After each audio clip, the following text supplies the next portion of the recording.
Didier Testo, bonjour.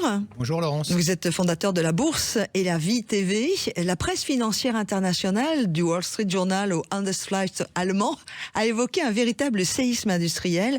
Volkswagen, pilier de l'économie européenne depuis près de 90 ans, qui s'apprête à briser un tabou absolu avec la fermeture de sites industriels. Oui, on peut dire que c'est un choc industriel de ce début d'été avec la direction du géant allemand qui envisage des dizaines de milliers de suppressions de postes, fait rarissime, fermeture donc d'usines historiques sur son propre sol.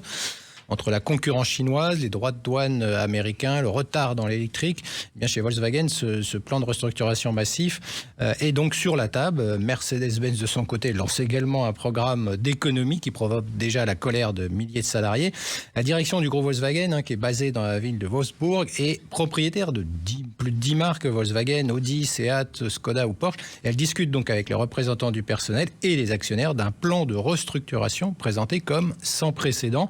On le sait, Wolfsburg en français, c'est Volkswagen. Et Volkswagen, c'est Wolfsburg, la ville industrielle située dans le land de Balsax, à l'est de Hanovre. C'est une ville industrielle planifiée qui avait été créée en 1938 pour accueillir les ouvriers de l'usine Volkswagen et elle abrite toujours le siège. Le programme de suppression d'emplois pourrait concerner 50 000 personnes d'ici 2030 et 35 000 pour la seule marque Volkswagen en accord avec les syndicats. Pourquoi ce géant européen de l'automobile est-il dans cette situation, Didier ? Alors, il y a des éléments concurrentiels évoqués, bien sûr, mais aussi un dilemme auquel le groupe est confronté. Pour faire simple, on peut imaginer une usine gigantesque conçue pour assembler 300 000 voitures par an. Qu'elle en fabrique 300 000, 100 000, l'entreprise doit payer pour l'entretien, pour les bâtiments, les mêmes impôts locaux, le chauffage, le maintien des machines. Ce sont les fameux coûts fixes. Quand la demande s'effondre, eh bien, ces dépenses incompressibles dévorent en quelque sorte la rentabilité. Et Volkswagen est pris aujourd'hui dans cet étau qu'on peut qualifier de dilemme de la transition. Entre guillemets, il doit investir des milliards pour développer les véhicules électriques d'un côté et contrer l'offensive des marques chinoises, mais de l'autre, eh bien, la demande européenne en véhicules électriques patine encore. Les usines tournent donc au ralenti et l'argent rentre moins vite. Les factures, elles, restent les mêmes. C'est un peu l'illustration brutale du prix à payer pour la transition énergétique dans l'industrie lourde. Et dans ce secteur, les innovations restent tout de même intéressantes ? Oui, et c'est au Japon que cela se passe avec une révolution discrète des batteries à l'état solide que le gouvernement japonais vient de valider début juillet pour Toyota.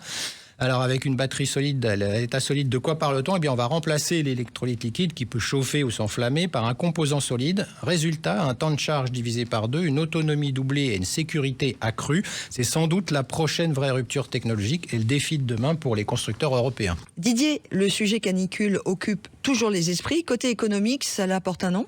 Oui, c'est ce nouveau comportement qui modifie l'économie du tourisme en Europe. Ça s'appelle le cool cationing, terme anglo-saxon qui désigne la contraction de cool, frais, et vacation, vacances.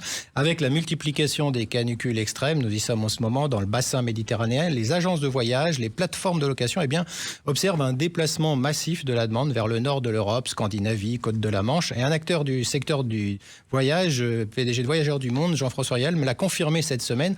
Le réchauffement climatique, ça fait un moment que les gens ont compris que l'été en Méditerranée, c'était chaud. Donc la Bretagne est prise d'assaut, la Grande-Bretagne aussi, les pays scandinaves.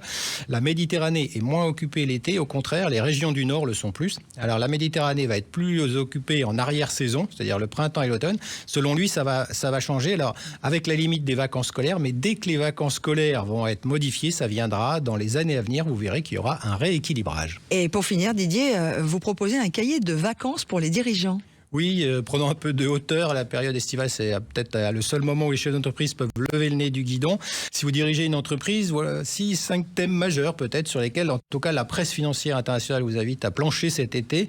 D'abord, la fragmentation géopolitique, ce qu'on appelle le dérisking. La carte du commerce mondial se referme avec des retours des barrières douanières. Produire loin coûte plus cher. Question de l'été, où dois-je relocaliser ou diversifier mes fournisseurs pour ne pas dépendre d'un seul pays ? Autre sujet, l'inflation et ce qu'on appelle le pricing power. Certes, si l'inflation globale baisse, c'est ce qui se passe en ce moment, mais les coûts internes, les salaires, l'énergie restent hauts. Et donc, est-ce que vous avez la capacité à maintenir vos prix sans faire fuir vos clients ? Question de l'été, le produit est-il au niveau pour que je puisse défendre mes marges à la rentrée ? Autre question, la robustesse de votre supply chain, la fameuse chaîne logistique. Si mon fournisseur principal est bloqué demain, est-ce que j'ai un plan B activable immédiatement ?